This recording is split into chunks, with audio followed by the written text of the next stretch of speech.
Слишком много лежачих полицейских. Скоро лежачих стражей порядка будет больше, чем настоящих. То и дело возмущаются водители по поводу количества искусственных неровностей в городе.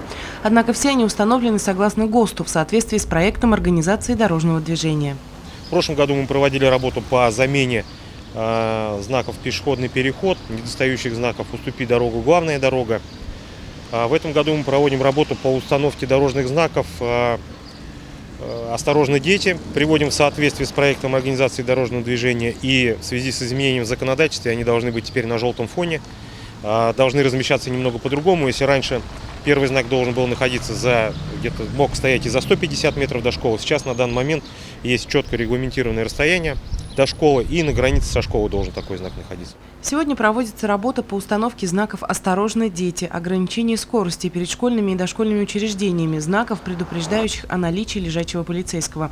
Установка и места размещения всех элементов безопасности дорожного движения регламентированы прежде всего проектом и нормативными актами МВД, правилами благоустройства города.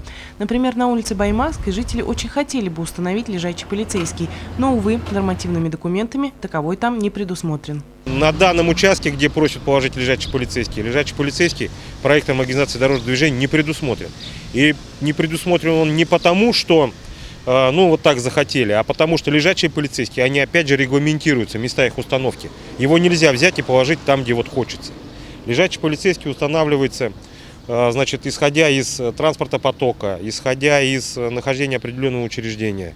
Очень много факторов влияют, и на каком расстоянии они могут находиться от перекрестка или еще от какого-то знака и так далее. То есть очень много ГОСТов по этому вопросу, поэтому там лежачий полицейский установить на данный момент не представляется возможным. Ограничение скорости там находится. Там организовано 2 пешеходных перехода для того, чтобы жители. Остается только соблюдать правила дорожного движения, не нарушать их, для того, чтобы не было несчастных случаев. Однако ни наличие знака ограничения скорости, ни 2 пешеходных перехода не смогли предотвратить несчастный случай, который произошел на днях именно в этом месте. Здесь по вине пьяного водителя оборвалась жизнь 24-летнего парня. Зацепил за ногу, и дальше тело, и по инерции все пошло. И удар лобовое стекло разбил головой, и на асфальт головой. И там уже 8-10 часов пожил, и все, скончался. Сегодня я заходил в милицию, водитель предварительно, водитель был пьян. До этого у него был лишен прав, только что забрали прав, он опять пьяный сел за руль и поехал. По словам жителей данной улицы, лежачий полицейский здесь просто необходим, так как знак ограничения скорости водители в основном игнорируют. А трагические происшествия, когда автомобили сбивают домашних животных, коров и даже людей, случаются с завидной регулярностью. 40 лет я здесь живу, 41 год. Вот этот участок дороги, именно вот здесь, уже сколько было аварий, детей сколько здесь сбивали. Последний случай, когда 3 дня назад человека сбили, задавили. Просили, депутаты здесь ходили, вот мы вам новый асфальт здесь ложим, какие ваши будут просьбы. Мы просили, это еще года 4-5 лет назад просили, чтобы нам здесь положили лежачего полицейского. Потому что здесь, ездят, иной раз пролетят, номер машины не видишь.